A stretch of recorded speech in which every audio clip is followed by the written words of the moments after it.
Hey, Texas Highwayman here, and I am stuck in traffic on Loop 1604. If you travel this way often, you know that this is a pretty common occurrence. But good news, relief is on the way. The first project to widen Northwest Loop 1604 is getting ready to start soon, and I'll have details about it in this video, so stay tuned.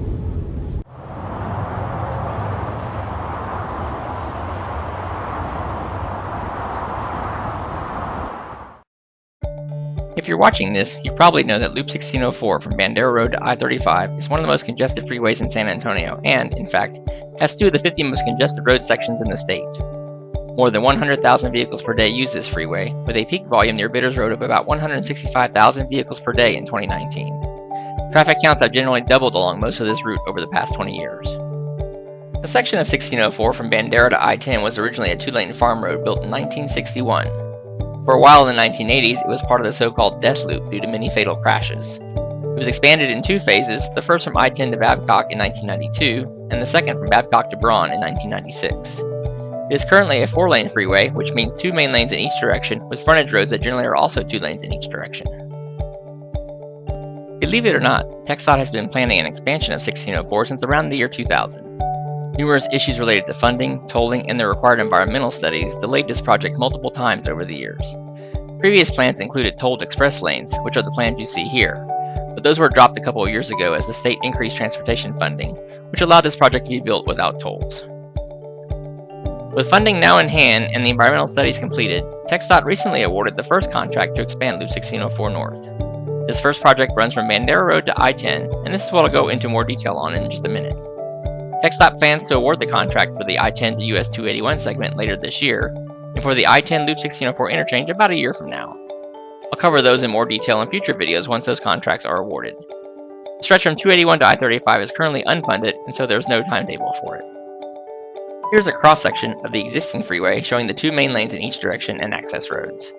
And here's the planned cross-section. It will consist of 5 lanes in each direction with 4 general-purpose freeway main lanes and 1 HOV lane. If you've been on I-10 between the Ribbon and Leon Springs the past few months, you've seen the new HOV lanes there, and the ones here on 1604 will be just like those. Okay, let's take a look and see what this is going to look like from the air. This is the video that TxDOT released last year based on the plans that they had at the time. Now, there have been some changes since then, significant changes on this end of the project. We are here, this is Bandera Road here in the distance, and we're on the eastbound lane, so we're kind of headed to the northeast along this stretch. This is the entrance ramp from Braun Road. And then you see this video, and the plans at the time showed that the expansion was going to start here, just south of Bandera Road, but that has changed, and they have now moved the limits of that expansion up to just south of Hausman. And they did that to keep the project within budget. And since the traffic volumes really increased north of Bandera, moving that expansion up to the Hausman Road area shouldn't actually affect the overall project itself and the relief that it provides. Another change we'll talk about too is that these plans show an HOV lane and down the next to the median, and the HOV lane, the pavement for the HOV lane will be laid with this project, but the HOV lane itself will not be opened at the end of this project. And the reason for that is because there's no really good way to tie in the ends of the HOV lane, the eastern ends, over by I-10 when this project is completed, because that whole area will also be under construction with the interchange and the expansion going east of I-10. So the HOV lane pavement will be laid, but it will be barricaded off, and then when the interchange and the expansion east of I-10 are completed, the HOV lanes will be striped and signed and opened at that time. All right, so let's go ahead and start our flyover here. So as I mentioned, these lanes here will not be built. This section here will remain the 2 lanes that it is today. No changes here. We're going to start off flying eastbound, and then when we get to I-10, we'll turn around and we'll come back westbound. So I'm going to focus on the eastbound lanes on this segment. All right, so we're changing to fly. Again, this is just going to be the 2 lanes as we pass over Bandera Road, the 2 lanes that are there today. No changes along this stretch. Here's the exit ramp to Hausman, which they recently built last year. That will remain as it is today as well. And then continuing off here to the east, we're coming up on Ferris Stadium. And right around here is where we'll actually see the expansion on the eastbound lane start. So we'll have the 2 lanes coming up from today, and then 1 lane will be added on the right side, 1 lane will be added on the left side, and of course, as I mentioned before, the pavement for the HOV lane will also be added at this point. As we continue a little further to the east, this will be the entrance ramp from Bandera. The ramps that they recently built last year. The new entrance ramp from Bandera is right about here, actually. And so it will be replaced with this ramp, which is a bit longer. And they did that on purpose. They built the new ramp down here because they knew they were going to have to replace it anyway when they widened the road here because of the expansion of the overpasses up here at Hausman. So they left room to go ahead and build this new longer ramp when they flipped those ramps last year. All right, so as we head north, we'll have 4 main lanes across for general purpose traffic, and then, as I mentioned, the pavement for the HOV lane, which will eventually be striped right here. So we'll have 4 lanes headed east. The entrance ramp from Bandera here will add a 5th lane, so we'll have 5 lanes headed eastbound going over Hausman. All right, I'm going to stop here. If you're familiar with this area, you'll notice that this is a new ramp, a new entrance ramp from Hausman that they're going to build. Traffic on Hausman is pretty heavy now, and it adds a lot of traffic to northbound or eastbound 1604 along here. And today, there's no entrance ramp here, so that traffic has to continue along the access road through the Kyle Seal Parkway intersection before it can get on. So that causes a lot of congestion along here. So they will be adding a new entrance ramp just from Hausman Road here to facilitate that traffic. That ramp will come on. It will have its own lane right here as well. This is called an auxiliary lane. And what that is that is a short lane that continues from that entrance ramp to the next exit ramp, which is going to be right here. Today, the entrance ramp from Kyle Seal is right about here.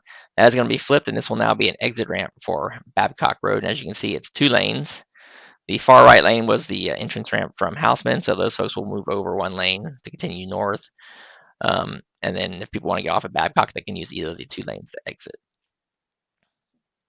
All right, at this point, we're going to see the far right lane, the 5th lane, which was the lane that was added from Bandera. It will also drop off here. It will merge to the left, so we'll back down to 4 main lanes as we go around the big curve here on 1604 to start heading more towards the east. Now, right here today, we have the exit for Babcock. That's going to be flipped, and this will now be the new entrance ramp from Kyle Seal Parkway. And as it comes on, it becomes an auxiliary lane as well. So now we have 5 lanes headed east. Here's the exit for Chase Hill Boulevard, La Cantera Parkway, and John Peace Boulevard, UTSA. That ramp will remain. It'll, of course, be adjusted, but that exit will remain pretty much as it is today. We still have 5 lanes headed east through here as we go over Chase Hill. And then just past Chase Hill, we'll see that the 2 right lanes exit. This will be the new exit for I-10 when the interchange is complete, which we'll show you in just a minute here. So those far right 2 lanes will drop off and become the exit ramp for I-10. 3 lanes plus the HOV lane will continue east over La Cantera Parkway and through the interchange. Right here we have an exit ramp here. This is essentially the exit for the Vance Jackson tradesman exit today, but this actually will just become a frontage road exit, mainly for traffic headed to Valero Way.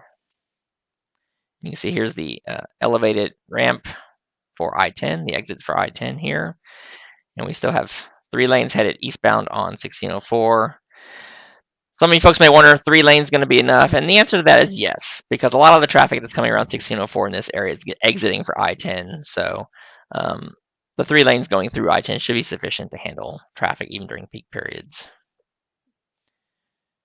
All right. Now, as we approach here, here's the new I-10 interchange that we're coming up on. You can see the flyover ramps continue into the interchange. Down here, we have another exit. This will actually become the new exit for tradesmen, Vance Jackson, and also for Lock Hill Selma. The Lock Hill Selma exit that's past Tradesman Boulevard will actually be closed due to the proximity of the ramps in the area, the interchange ramps. So this will actually become the new exit if you're headed eastbound 1604 for Vance Jackson, tradesmen, and Lock Hill Selma. There's also a slip ramp under here. You can barely see it from the access road onto the same, what's called a collector distributor road that will actually go through the interchange. All right, and here we are at the I-10 interchange. You can see the flyover ramps will continue into the interchange. This interchange project will actually be built as a separate project from this first project. It'll be let to contract in about a year from now, so you won't see any major construction in the interchange itself until that project starts. But the current project from Bandera over to here, I-10, will actually build the stubs for these flyovers. So you'll see these flyover ramps come up and end right around here. And then you won't see them actually connect anything until the interchange ramp, or the interchange project rather, starts about a year from now. Okay, so that was a look at the eastbound lanes. Now let's turn around and take a look at the westbound lanes. And to do that, I went ahead and reversed the video. So as we're flying over, you'll notice the traffic is actually moving backwards, but try to ignore that if you can. Okay, so here we are at the I-10 interchange. We're going a little bit to the west here. We'll point out a few things. Just like on the eastbound side, we had the 3 main lanes and the HOV lane going through the interchange. We'll also have the 3 main lanes and HOV lane coming westbound through the interchange. As I mentioned before, this should be sufficient. A lot of the traffic on this section of 1604 is actually headed to or from I-10, and so therefore they'll be up on the flyovers. And so the 3 main lanes in each direction should be sufficient to handle the through traffic going through the interchange here.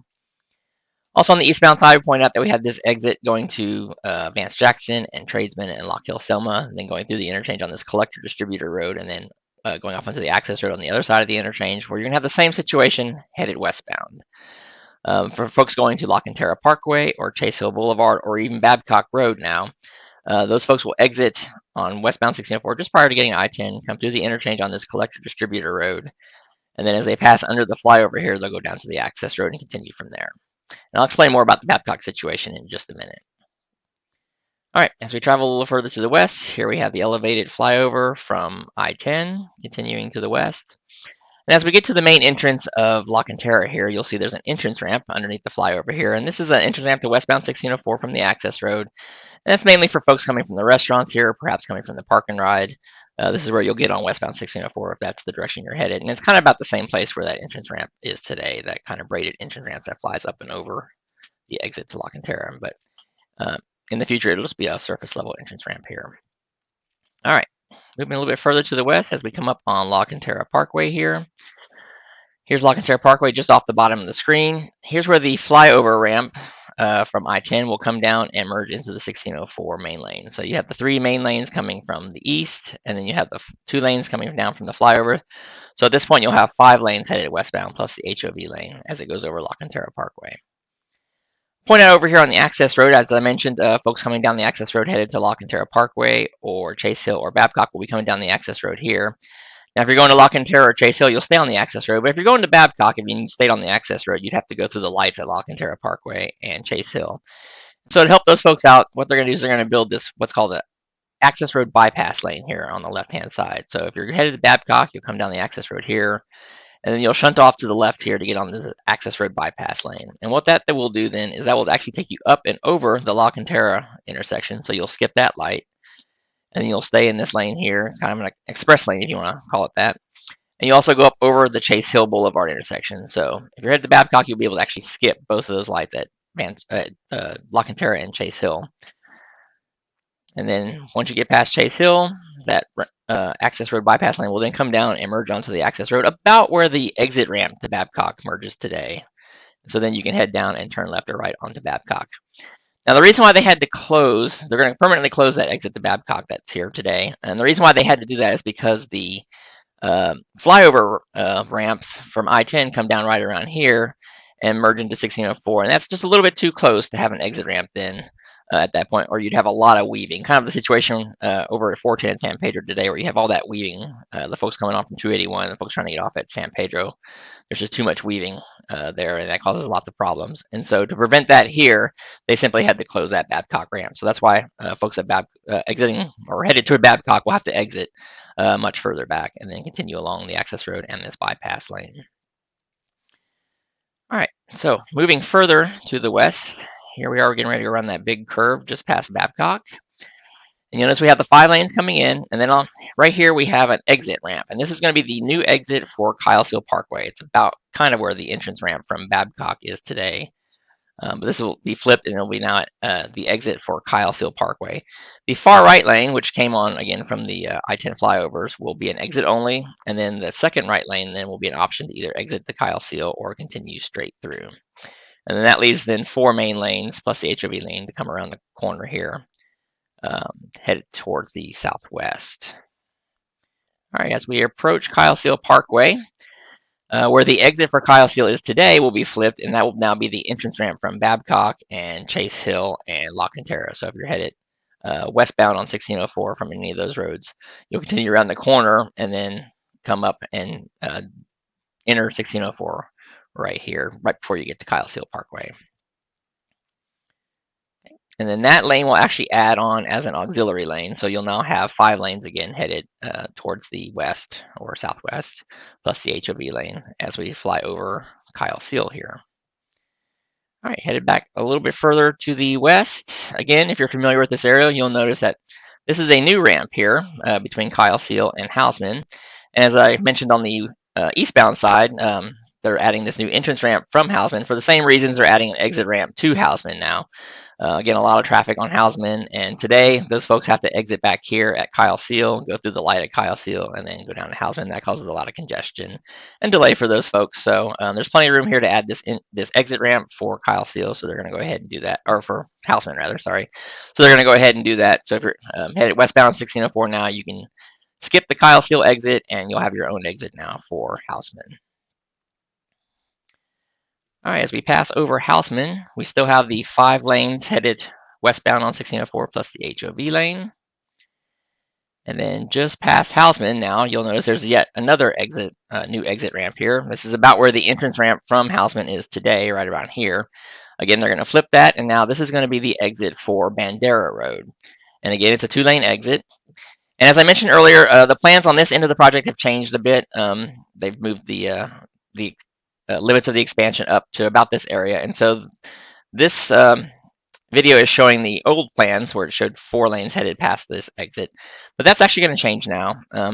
So instead of having 4 lanes come through, we're only going to have 3 lanes come through this exit, which means that these right 2 lanes now will be an exit only. So you'll have the far right lane and the second right lane. Both of those will be an exit only onto this exit ramp to Bandera Road. And then headed south from there, we will only have 3 lanes coming south of that exit.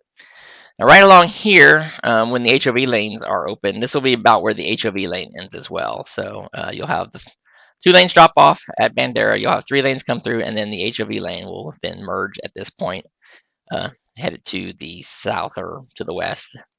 I'll also point out that this shows 2 lanes all the way down the exit ramp to Bandera.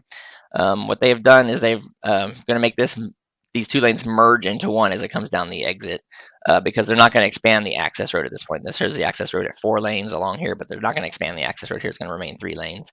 So in order to fit that traffic in, the traffic exiting here will merge together to 1 lane as it comes down onto the access road. And that's a pretty long ramp, so there should be plenty of room to do that. A lot of folks don't use both lanes. A lot of the traffic doesn't use both lanes to exit anyway, so folks should be able to merge fairly easily along that stretch. All right, as we head a little bit further to the south, again, as I mentioned, this stretch is shows the old plans where it has the 4 lanes across plus the HOV lane, and that won't be the case anymore. There will be 3 lanes coming through. The HOV lane will have already ended by this point, and along this stretch here, probably right around here, where it shows this lane merging here, is where actually the 3rd lane will merge down. So you'll have 3 lanes merging down to 2 right around here, instead of the 4 merging to 3 as it shows on this video. All right, again, headed further south. We show, again, it shows the 4 lanes here, but it's actually going to be 2 lanes at this point. So essentially the 2 lanes that you have today is what will be along this stretch. And the access road, as I mentioned, instead of being 4 lanes, will be 3 lanes along here. All right, as we approach Bandera Road, you'll notice there's an entrance ramp here. This is about where the exit for Bandera is today, kind of in front of the Golden Corral. Well, that will be flipped, and this will now be the entrance ramp from Houseman. So if you're coming from Houseman, you'll stay on the access road, and this is where you'll enter westbound, or I think it's actually southbound 1604 at this point. And again, the video shows 4 lanes here, but when this exit ramp comes, or entrance ramp comes on, it will add a 3rd lane at this point. So there will be 3 lanes along here instead of 4. And again, this entrance ramp lane will become an auxiliary lane. And as we pass over Bandera, we'll have 3 lanes headed southbound. And then that 3rd lane, that far right lane, will become an exit only for the exit to Braun Road and New Gilboa Road here. And then you'll have the 2 lanes headed south from there, which is essentially what we have today. And it looks just like this. All right, so I realize some of those descriptions of the changes that they made on that southwestern end of the project may not be clear, and a picture's worth 1,000 words. So here are the construction plans I've pulled up to kind of give you a better idea of what those changes will be. So here we are, the 1604 eastbound main lane. This is Bandera Road here, and it shows no changes here. It just shows the 2 arrows, which means the existing lanes. Passes over Bandera, and so we go past the HEB here. Here's where the exit ramp for Houseman is now. Again, no changes along here. And finally, as we get closer to Houseman, you'll see they show the 2 lanes being marked, and then here's where we can see where they're opening up to the 4 lanes. So they'll open up 1 lane on each side. As we come up here, here's the entrance ramp from Bandera. Comes up here and adds a 5th lane as we go over Houseman. And then those 5 lanes will continue towards the east. Coming the opposite direction, here we have the 5 lanes coming westbound. These right 2 lanes here then are going to become the exit only lanes for Bandera Road. Both of the lanes exit here, and that leaves 3 lanes to continue past that exit towards the west. Now, if you get off at Bandera, those 2 lanes will merge into one as the ramp comes down to the access road. So there will be some merging here on that exit ramp, but it's a nice long exit ramp, so it should be able to accommodate that. On the main lanes, we still have the 3 main lanes headed west, and they're going to continue for maybe about a half a mile or so. And then here, as we cross over a little creek or drainage area, that left lane will then merge to the right, and there will be 2 lanes headed west from there. And then here we have that new entrance ramp from Houseman. Comes on here just before we cross over Bandera Road. It will add its own auxiliary lane on the right side, so there'll be actually 3 lanes crossing over Bandera Road. See the 3 arrows there for the 3 lanes, and then that auxiliary lane that came on from Houseman will become an exit only for Braun and New Gilbo Road here, with the 2 lanes then continuing to the south that we have today. So there you go. Now you know what's coming to Loop 1604. I know some folks are going to say that all this project is going to do is bring a lot more traffic, and you know what? They're right. The law of induced demand is real, and even TxDOT's own projections say that in about 20 years, some of the travel times along this corridor could approach what they are today. But here's my take on it. I think most people expect a highway to be widened to a reasonable number of maximum lanes before they'll consider that maybe it's time to do something else. And so I think this project gets us to that point, as well as adding HOV lanes, which can get people to be thinking about what that something else might be, whether that be transit or carpooling or even something we can't imagine today. Not to mention the number of safety improvements that a project like this will bring. I'm filming this in May of 2021, and work is about ready to get started, and they're expecting it to take about 3 years for this first section, and the interchange will take about 5 years once it gets started, about a year from now. So this whole part of town is going to be a hot mess for the next 6 years or so. So please hang in there, and remember to drive safe in those work zones. Thanks for watching, and I hope you found this video informative. I plan to have future videos about other projects, including the next ones here on 1604, so be sure to hit that subscribe button. And for more details on this project or other highway projects around San Antonio, or to learn more about San Antonio's roads and highways, check out my website at texashighwayman.com. Until next time, drive safely.